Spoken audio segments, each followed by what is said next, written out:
What is up, YouTube? So today's video, I heard the girlies are going to church. I heard the girls are going to church. More and more youngins going to church, and child, I love it. I love it. I love it. I love it. Get your word in, girl. Go to church. I love seeing so many more people having just relationships with God. Just relationships. Like, that is really what we all need. I'd rather be screaming at the Lord out of frustration than to not even talk to him at all or know of him. I would much rather do that. This video is going to be kind of some church etiquette because y'all be getting yelled at because you don't know how to act. You don't know the rules. You don't know the church etiquette.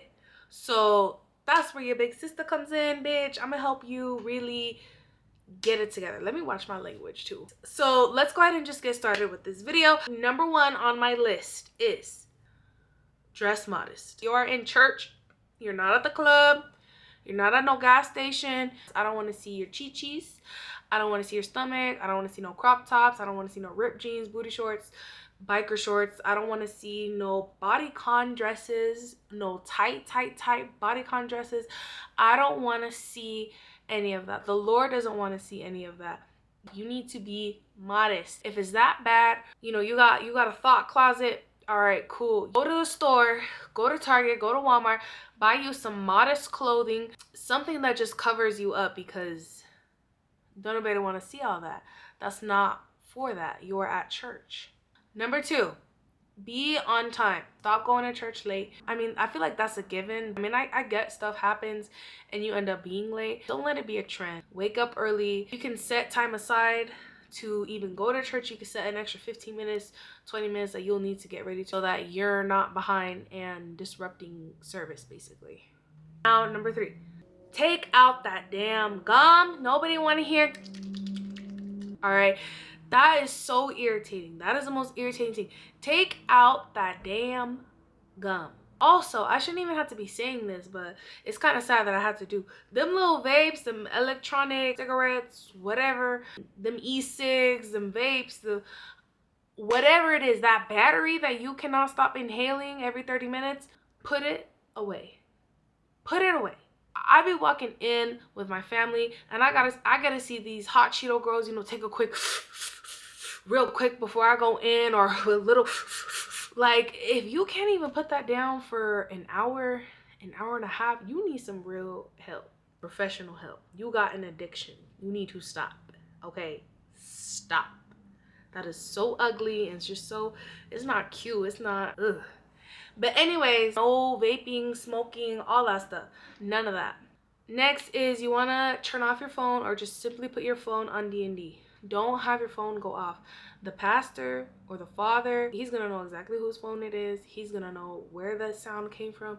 He going to give you a look. He going to say something, maybe, if you got the right one. Like, don't upset him. Don't disrupt the mass.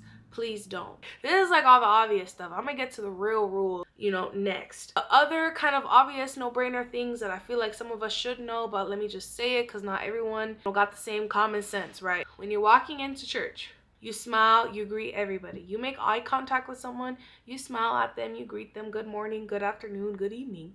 Just basic politeness. If you see somebody you don't like, if you live in a small town and you see, some girl that you fought with in high school, or you fought at the gas station, or you and this girl fell out over some dude and you see them, I'm sorry if I'm out of breath. This man's son got me out of breath. Don't be trashy. Don't be trashy. Don't be making no snuck up face. Don't be doing any of that. That shit is so ugly. Don't do that. You are in the house of God, and everyone is welcomed in the house of God, okay? Who are you to make someone feel unwelcome because of your stupidity, or because of your ego, or because of whatever your emotions you have towards this person? Why don't you forgive them, smile at them, and go to church and do what you gotta do? Listen. All right, listen. I cannot stand when people, be mean mugging each other. Like, I see it. Everybody sees it. It is so ugly. Like, these little cliques form, and someone new is coming to church, or someone that they know, and they're just like giving them a look or not welcoming them. I don't know what they could be thinking, but make them feel welcome, smile at them, and Love them. That is your brother or your sister in Christ. Love them, smile at them, and don't be fucking rude. Don't be rude. Be polite. You say hi to everybody in a room. I hate a stink face having ass bitch that don't know how to say hi to people that's right in front of them. I hate that stuff. Let's move on. Genuflection or genuflecting. Basically, before you sit down, as you're approaching the pew, you have to look at the tabernacle. If you don't know what the tabernacle is, look at the altar. Basically, it's that golden box kind of thing, and then they always have the cross, the crucifix up, so you can just face it, right? Additionally, you're supposed to get on one knee and, you know, genuflect and do all that before you sit. I'm pregnant, girl. This man's son got my knees bad, my breath bad. I'm out of breath all the damn time, but that is what you're supposed to do. You don't have to bow on one knee, but at least bow a little bit and genuflect. Basically, every time you get up and down from the seat, just do it. You better not have to use the bathroom, but if you got to use the bathroom, you get up, you excuse yourself from the Lord, and you go, you come back, you respect and present yourself to the Lord, and you sit back down. The motion of the ocean in the Catholic churches. Next is participate in the Catholic aerobics. Participate. We do a lot of standing, we do a lot of on your knees, getting up, sitting down, and do it all over again. Standing knees up, down, standing knees up, down. Participate. Don't be rude and just sit and not do anything. And even with like songs, singing, anything like that, participate. Even if you don't know the words, sometimes the churches just have the words on the big old screen for you to read and to participate in. When you're speaking the prayers out loud, when you're singing the songs out loud, it just does something to your body. It helps you relax. It's kind of like a reminder of who you are, who you serve, and where you're coming from. Basically, like it makes you, it grounds you so much. It makes you feel so good. That's what I really love about going to church. Really, the singing with everybody, like it just feels so good. I don't know how to explain it, but just letting the prayers out, like praying out loud with all brothers and sisters in Christ, you know, it's just, it feels so good and it feels so powerful. So I highly recommend participating. Participate. Another thing I want to say is when we do the ceremony of the bread and blood of Christ, now I say to participate. So when everyone's going up and they're getting bread and they have their hands up, they're allowed to eat the bread because they did their first communion. If you're not Catholic, if you don't have your sacraments or did your communion, you cannot eat the bread. However, you still can get up and go get a blessing from the Father or from whoever's handing it out. Just go up and cross your arms like so. That's what I do with my little girl. My daughter, she walks her little butt up there and she knows the routine. You don't have to be like certified or have all these sacraments in place just to even walk up there. Like, don't feel like you can't do that. You absolutely can. You just can't eat the bread. Technically, it's called like the Eucharist, but I don't want to make it too technical because this video is for beginners or people barely going. So yeah, I don't want to confuse you, but it's a lot. Okay, so the priest will dismiss mass, okay?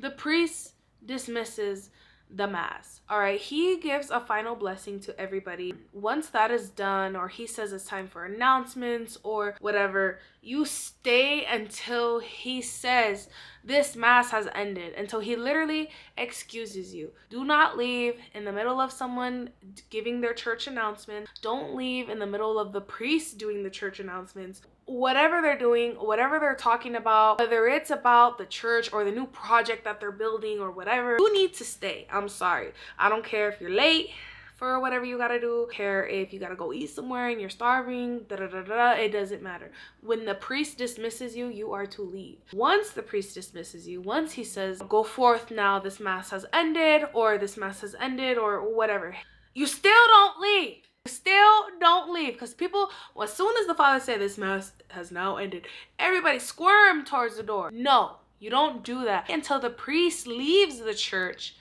and you follow him out. You follow the priest out. Don't leave before him. That is so disrespectful. A lot of people don't know that, but now you do. So you ain't gonna be doing that. That is the proper way to leave. You can also say bye to him, shake his hand if he stays, you know, to greet the people. Just thank him if you want to do all that. But that's not necessarily a rule that you have to do, but you do have to absolutely must leave when he leaves, not before, after. But yeah, y'all, this is kind of a short video of just what church etiquette is for the beginner girlies. I know it's very simple, but I don't care. This is my YouTube channel. This is my platform. This is what I want to post. So this is what I want to post. This is what I want to talk about. This is what I want to do.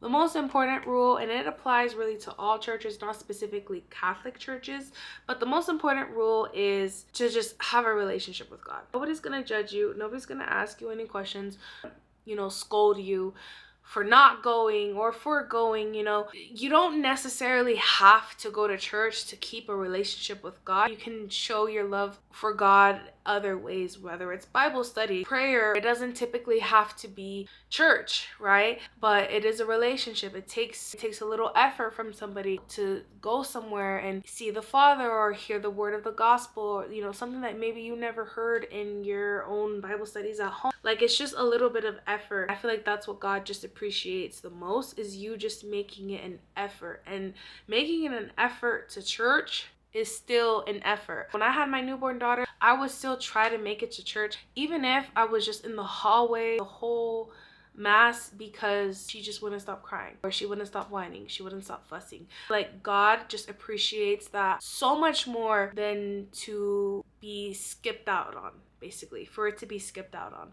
I just want you guys to know that that is the most important thing. You know, it doesn't necessarily mean that if I don't go to church, God's gonna be mad at me, but it is something that you want to make an effort to try to do. That's how I want to wrap up this video on that note. I hope this video found you well, and I hope you all kind of learned something or just remembered something that you should be doing in church. I hope this helps you out. Go ahead and like, comment, and subscribe, and follow me on my social medias. Everything is at Gennasanban, and if you came from YouTube, let me know, because I might fuck with you harder than people I do in real life, okay? Go ahead and give your girl a follow, show some love, and I hope you have a good rest of your day.